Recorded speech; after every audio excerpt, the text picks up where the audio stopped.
Hello everybody, welcome to another in-depth airsoft gun review.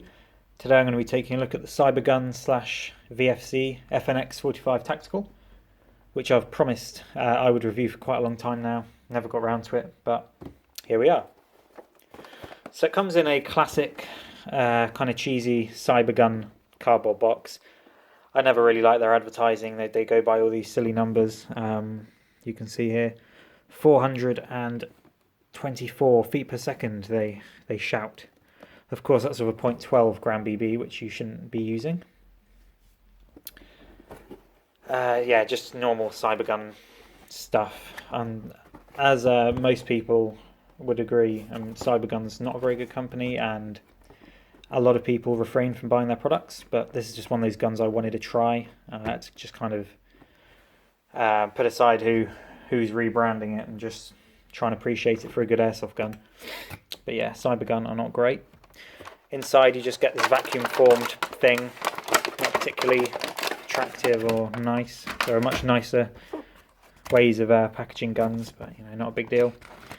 And some Cybergun stuff, lots of warnings and things. Nice colour images though in the manual, telling you what to do. Of course, this is the tan version, and interestingly, in the pictures, the gun looks quite unfinished. The magazine is just cast metal; it's not polished. Some of the internal bits look a bit unfinished, so that's interesting.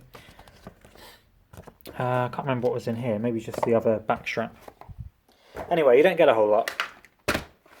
You've got your handgun. By the way, this one was bought from Airsoft World quite a long time ago. I must have had this at least a year and a half, maybe even 2 years now. They were quite expensive when they were brand new, but this one was on sale. It was about £150. I remember when these first came out, they were about £200 and people were quite reluctant to pay that much for them. But when I saw this one for a bit less than that, I thought I'd give it a go. And I've still got it, so it's not that bad. So you get your spare back strap, which is a rubbery material. Quite well cast. And the way you actually swap these on here is a bit more involved than on some handguns. I don't know why I'm starting with this, but I might as well show you. You have to poke something into this hole like an Allen key, and then that pushes a bit of plastic out of the way, which feels like it's going to break every time you do it. And that slides off. And you just get the choice of two. So you've got the slightly rounded one, and you've got this flat one. Normally, I quite like a flat back strap on my pistols, but something about this doesn't feel right to me. It doesn't look right either. It feels a bit odd. It feels a bit too flat, and I think that's because the frame is thick. It's a thick double stack polymer frame, so that doesn't feel quite right to me. I generally keep that one on, but at least you have a little bit of choice. Right, so let's start with externals, how it looks and everything. So as you can hopefully see, hopefully my camera's picking it up all right, the finish is actually pretty nice on this. As I said, I've owned this for a couple of years now, so there are going to be a few little marks on it. It's not going to be perfect. But I think for the most part you can see that the quality of manufacture here is actually pretty good. A little bit of wear on the finish here at the front, as you can see, where it's been sort of holstered a few times and whatnot. But the polymer has a nice finish to it. I'd put it a grade above what you'd get on a TM pistol, like their Glocks or whatever. This is a better feeling plastic. I wouldn't call it a reinforced polymer, but it feels more solid. And yeah, it does have a nice finish that doesn't go shiny. There's perhaps a little bit of shininess in some areas, but compared to something like a TM Glock, which I've already mentioned, the polymer on this is actually quite superior. It's pretty nice. As you'd expect for the price tag, these are reasonably expensive pistols. You can see this ultra reflective magazine, making me look very unattractive. I'm going to get that out of the way. Now my only other VFC gun that I can really compare it to is my Glock 42 here, branded as a whole load of different things. My one was one of the Hogwarts ones that comes in the book. So you can check out my review on that if you haven't seen it already. And this also being a VFC product, you've got a similar kind of polymer. Like I said, superior to the ones some other companies use, like even TM's plastic. I think this is better.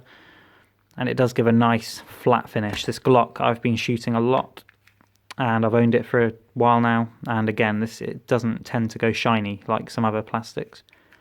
So yeah, I do like the materials that VFC use, including decent quality metal on the slides. Now, it is still a cast part. It's not like a machined slide, despite the cost of these guns. But the casting is generally pretty good on these. One area that could definitely do with improvement, though, which I noticed on here, is the chamber. That isn't actually a crack that you're seeing there. It's just a weird sort of bump in the casting. So I'm not sure what happened there. But other than that, the casting is pretty crisp. And the finish applied to it is pretty good. It's wearing kind of nicely and evenly. It's not scraping off or scratching off. It's just kind of rubbing down, as you'd expect with, you know, a real gun. It looks pretty good. A little bit of wear on the chamber. So overall, fit and finish is actually pretty good. Give it a little shake. There is a bit of a rattle to it, but there's quite a lot of mass to the slide. You can see there's a bit of movement between slide and frame here, but it's really not much worse than on anything else. Just a little bit there. So for fit and finish, it impresses, regardless of the price tag. This is still, it's well built. It's one of the pricier gas blowback pistols out there. Of course, being rebranded by Cybergun, you've got authentic trademark. So you've got the FN logo there, FNX-45 Tactical, 45 ACP, same on the chamber. Stainless steel, FN USA, made in USA. Got quite a nice piece here, which is interestingly kind of moulded in. It's got these strange kind of shiny bits on the plastic around it. It's kind of odd how that's happened, almost like something hot has been pressed on it. It's melted a bit. We've got that serial tag there with a little sort of QR code. That's quite nicely done, nicely laser engraved, I assume. FN logos on the grips, on the frame, and some very intense checkering, or not stippling. Yeah, grip area. Something that I've actually found on a lot of FN pistols. So I can't remember if I mentioned it in my review of the Marui FN-57, but I actually find some of the grip material, some of the sharp angles a bit too sharp. I don't want to sound too pathetic, but they kind of make my hands sore after I've been playing, you know, shooting with these for a while. So I did the exact same thing on this that I did on my FN, which is just take a little craft knife to it and actually chop off the top of some of these. I found in that area and a little bit on that side. These ones I just rub down a little bit. As when I get a good grip on the gun, they just dig into my hands a bit. Interestingly, I didn't actually find that when I shot one of these in the States, the real steel one. I didn't find it dug into me so much. So maybe the airsoft manufacturers are going a bit over the top with that. Perhaps for people wearing gloves, it would provide, you know, a good grip. But for me, it's a bit too much, so I had to do that. Right, so let's go over some of the external features. As I'm sure you know, this is the tactical model of the FNX, so you've got the raised up sights to clear a suppressor, should you wish to fit one, which I have got one, I'll show you in a minute. They have holes actually drilled into them, so you can change what inserts you've got in here. Now this is something that I actually did myself. They came with these little white bits that you push in, to kind of look like night sights. What I actually did is looked on a fishing website and found some little tritium capsules that they use for fishing as bait, I think. And if you get the little 3mm ones, very short ones, they actually fit in here. So you can put those inside. The front one's a bit trickier because the cavity is smaller, so it kind of sticks out a bit. But ultimately I found that the ones I bought just didn't have the brightness to really do anything. And when I tried to push the front one in a bit further, it cracked and it lost its luminosity. So I probably wouldn't bother with that. I did try and change the sights as well for some aftermarket ones, and I'll talk to you about that in a minute because that was a bit of a disaster. Anyway, sights it comes with are adequate. I wouldn't bother trying to change them. It's a bit of a pain. And they are indeed very high, so they'll clear a suppressor. The other tactical features include this extended and threaded barrel. It comes with a nice steel thread protector. And unlike a lot of airsoft guns, this is a 16mm clockwise thread with a 1mm pitch. Annoyingly, most airsoft companies don't tell you what pitch the thread is on their guns. So for instance, this is a suppressor that I bought for it. It is a G&G suppressor, and it's actually made for the KWA Vector submachine gun, as you can see on here. All I knew was that it was 16mm clockwise, and I hoped that it would fit this. I didn't know the pitch of any of them. But it turned out that they match perfectly. So if you're wondering what will fit on this, this is a very cheap suppressor. It was about £20, a lot cheaper than those Osprey, those big blocky ones people usually put on these. And yeah, this is an M16 by 1mm thread. So let's just add this on here. This is just a very plain, no markings, aluminium suppressor. And it looks pretty cool.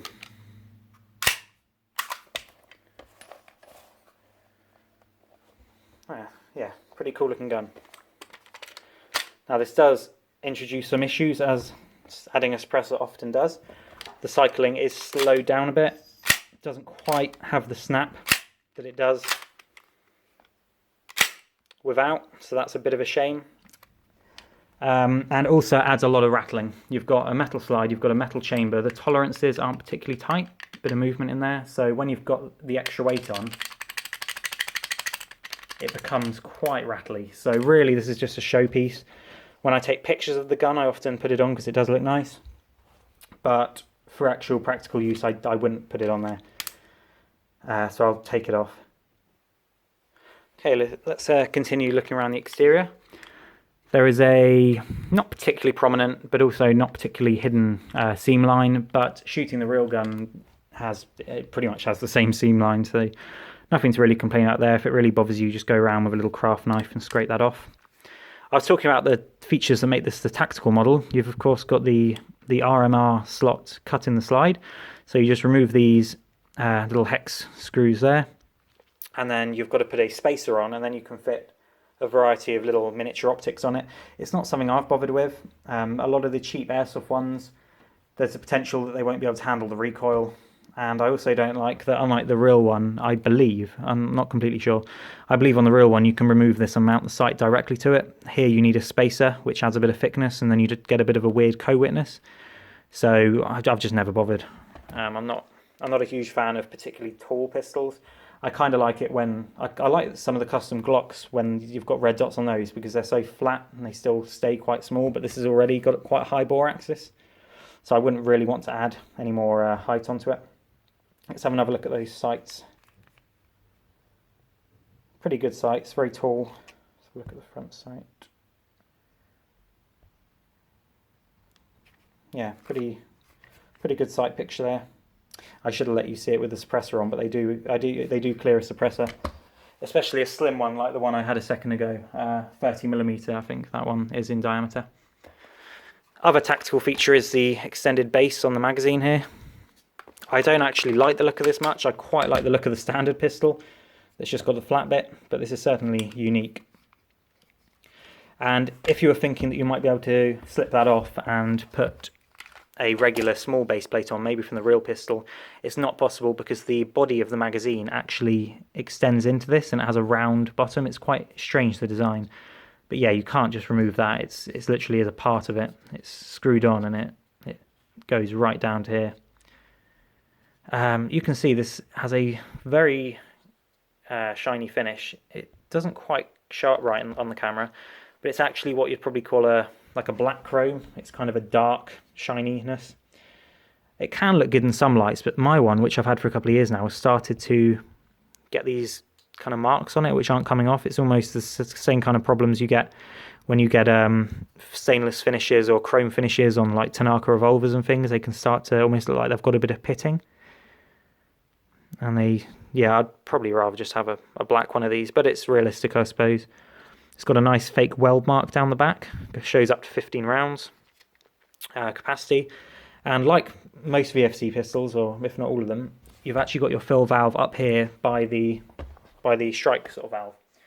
So if I just grab some gas here, now I would recommend because it's a big gun with a metal slide, I'd use something more powerful than the old Pro Gas, but this is all I've got to hand at the moment. And it's a nice silent fill valve, massive gas capacity, lots of BBs as well. I think it's probably 28 rounds or something like that. It's a big magazine. I only have the one. They're quite expensive to buy spares for. And it inserts pretty positively. And also comes out pretty well. Though it doesn't seem to want to drop completely free. Oh, that's actually because it looks like I've put a little bit of tape in here just so it fits a bit tighter. Perhaps add a little bit of rattling beforehand. Right, what else have we got externally? So metal slide, like I said, without a suppressor on, it actually cycles remarkably quickly. Got a good recoil spring in it, which I'll talk about when I talk about shooting impressions. It's actually a really good snappy gun to shoot. Takedown here, I'll show you that in a second. One feature of the FNX, which is pretty impressive, is the ambidextrous controls. So the magazine release is ambidextrous, both sides, no swapping over or anything like that. It works just exactly the same from either side, pretty reliably. We've got our safety / decocker. Now, something that the gun does, which I'm not a huge fan of, and I know that on a video a while ago, I think Seb mentioned this, is that the decock doesn't lower the hammer very much. Realistically, it should lower it more to that kind of position. It only goes sort of halfway, so. But still, it's very light to actuate. Very quick and easy to do. And then up is the safety position, which I don't really like the feeling of. This is a plastic lever, and it just feels a little bit wobbly. And when you put it on safe, as you can see, the plastic trigger just pulls and kind of bends. It just doesn't feel solid, and you can actually see the safety trying to almost work itself off. So that's something I'm going to get to, lots of things to get to. I don't like the trigger and hammer mechanism of this gun. I don't entirely trust it. I don't think it's very robust. But so far it hasn't broken. It's all worked all right, so maybe it's not a very valid complaint. 1913 Picatinny rail. We've got 4 slots there you can use. That's quite a few for a pistol. So it should fit a wide variety of flashlights and lasers, whatnot. Ambidextrous safety there, like I said. And then we've also got an ambidextrous slide catch. So I know that some early reports of this gun, people were saying that the other side doesn't work. On mine, it works 100%. I've never had it not work.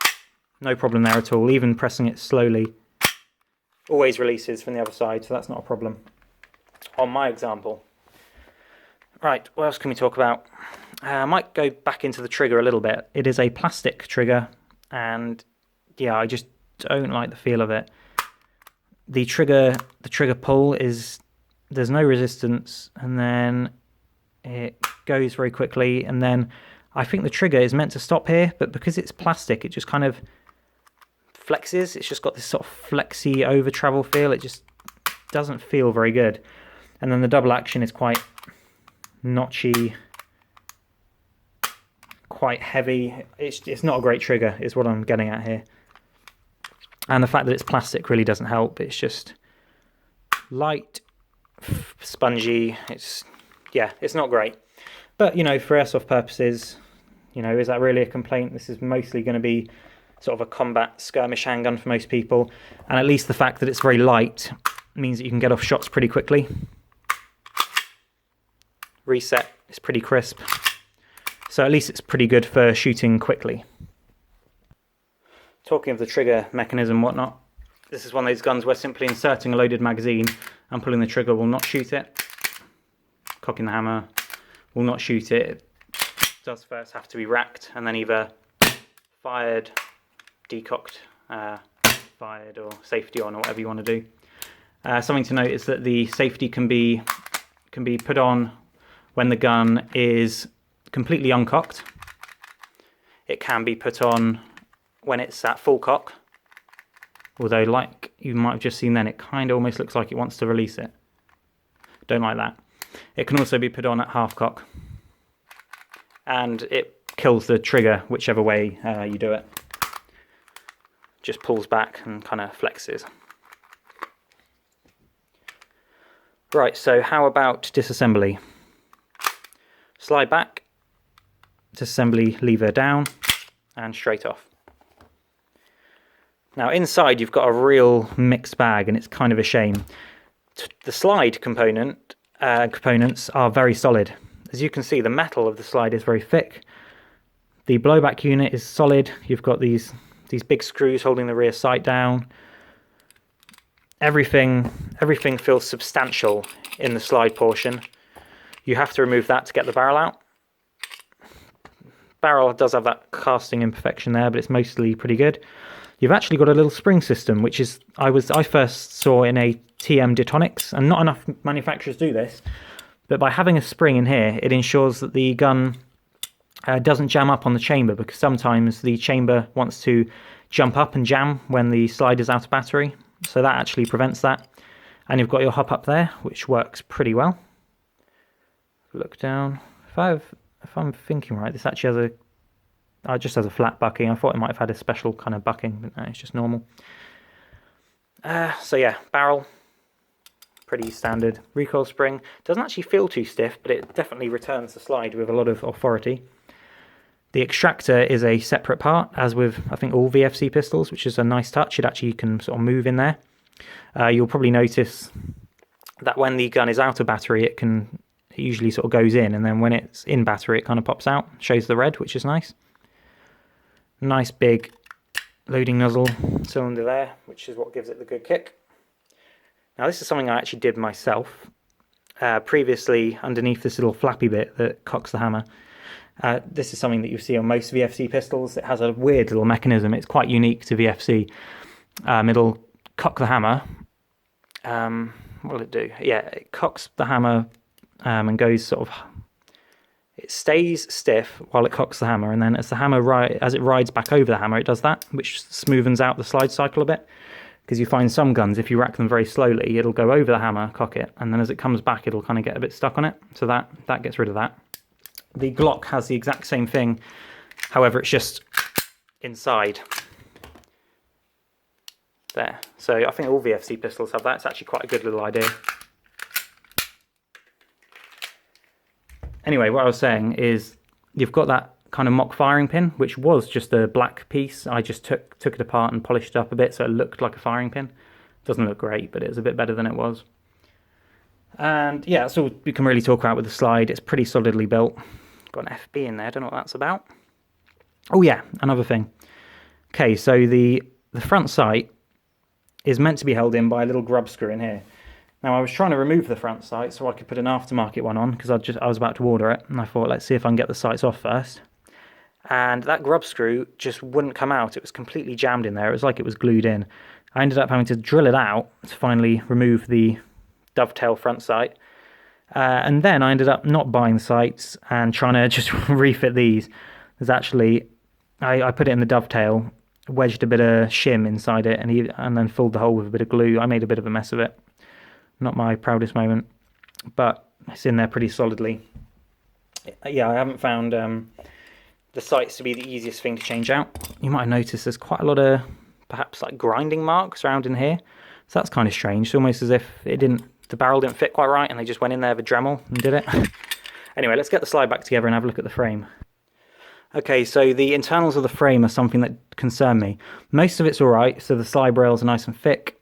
Everything this kind of side is quite substantial. You've got your dual slide locks there. It all seems quite well built, but the trigger mechanism is just far too fiddly and petite for a gun that's this big. You've got this weird little split sort of lifting sear, and the fact is it's just not very robust. You can feel it when you're pulling this trigger that it feels like it's going to break. So I would honestly recommend that you don't shoot too much double action, because it does not feel good. And I have heard reports of some of these internals breaking. It just doesn't need to be this complicated. There are so many pistols that have so much better, such a better design inside. And I'd say the same probably goes for the decocker. Just try to limit the amount you use it, because this just seems fragile to me. Might be wrong, but it doesn't feel good to me, and that's exasperated. It's made far worse by the the plastic trigger, it all feels like it doesn't really want to release crisply. It all just feels like it's binding. Stick to single action, I would. It's quite crisp. Try not to decock it too much, and you should be alright. Like I said, I've had this a while and I haven't actually run into breakages, but I have read about them, and something about this doesn't feel great to me. So watch out for that. Let's get the gun back together.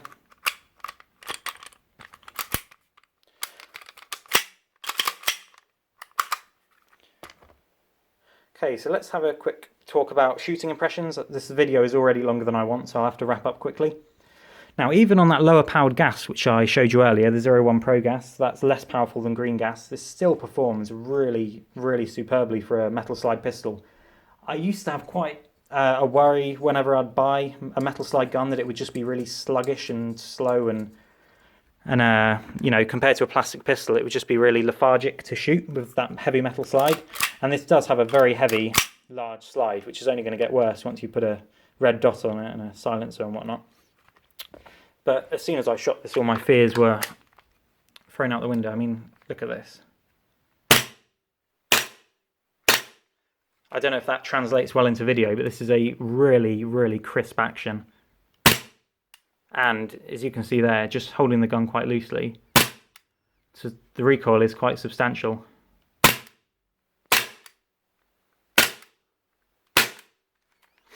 Yeah, really satisfying gun to shoot. It honestly redeems a lot of the things that I don't like about this. I really wasn't too sure when I first had a feel of it. It's not a design that I particularly like. I've never had much of a connection to this gun, but once I started shooting it, it really became my favourite metal gun to shoot. So really good gas capacity and good number of BBs. So this is a good skirmish pistol if you can get around the size. That's one thing I haven't really spoken a whole lot about. I've got pretty small hands and I can manage it all right and get my hands around pretty well. But this is a large pistol. This is a big double stack 45 ACP. Let's compare it to, this is a SIG 229, which is also a very thick pistol, so it's probably not a great comparison. Actually makes it look kind of small. It's a very tall pistol. If I line up the bottom there, especially once we've got this big mag in it. If we line up the bottom of the guns, it's a very tall pistol. It's also pretty long, quite a long sight radius. I suppose it's not all that thick. I mean, this SIG, which is meant to be a compact, is a very chunky pistol. But compared to something like a Glock 17, it feels a lot slimmer, the Glock, compared to this. I mean, have a look at it compared to that little Glock 42, a completely unfair comparison. But, I mean, look at that. How tiny this gun is. Yeah, it's not really a valid comparison though, is it? Now, I often mention in a lot of these that the hop-up's pretty good, but not great compared to a TM or whatever. I think really with some heavier BBs, maybe some .25s and some powerful gas, this would probably give your average TM a pretty good run for its money. It honestly has the gas efficiency and the snappiness of a plastic pistol, of a plastic slide pistol. So really,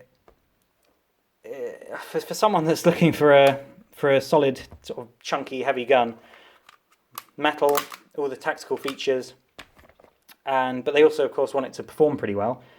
This is actually quite a good option.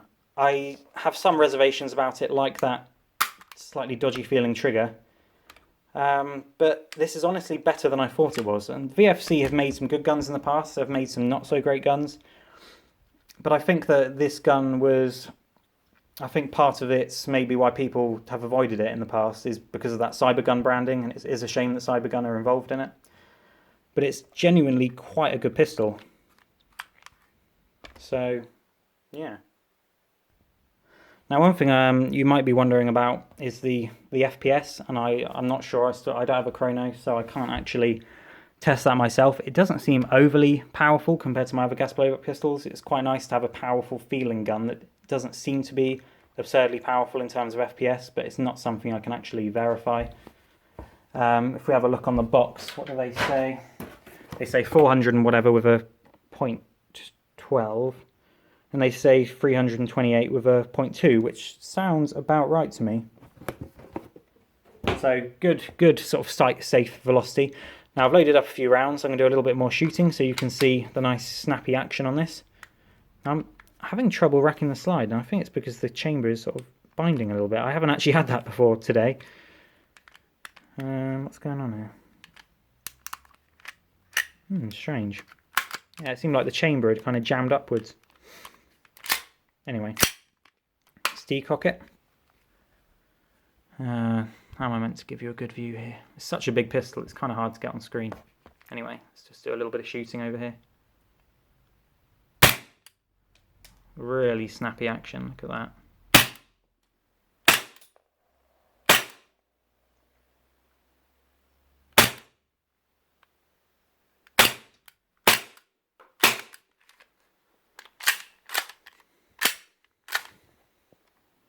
Okay, and to finish up, I'm just going to do a few shots with the suppressor attached. You can see that it does slow down the cycling somewhat, but it's still pretty enjoyable.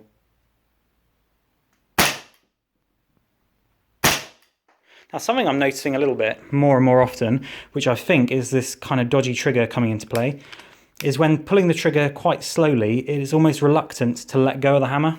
It almost feels like it's hanging up a little bit, which is not very confidence inspiring. Let's just pull the trigger a little bit quicker.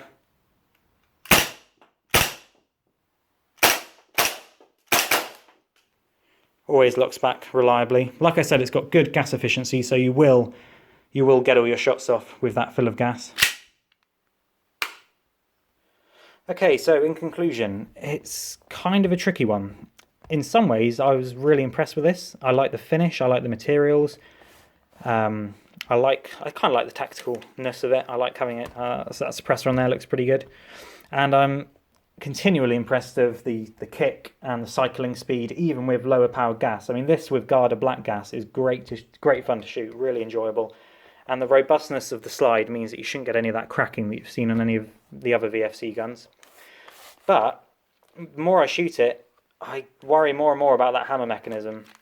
There's just something not right there about the way this works, especially when pulling that trigger slowly. It feels like it doesn't want to let go of the hammer. Now, I might be alone in this. It might just be my example, but I don't know. I'd be wary of that. If I was going to use this gun very frequently, it'd be something I'd maybe be concerned about. I'd just say stick to single action, try not to decock it, do double action too much, because I don't think that helps. But overall, for the kind of prices that you might be able to get them second hand anyway, pretty good buy. Whether I would have paid the £225 or whatever they were when they were first out, probably not. It's not a gun that still particularly excites me, but it's better than I thought it would be. So there you go. Got more reviews on the way, so stay tuned.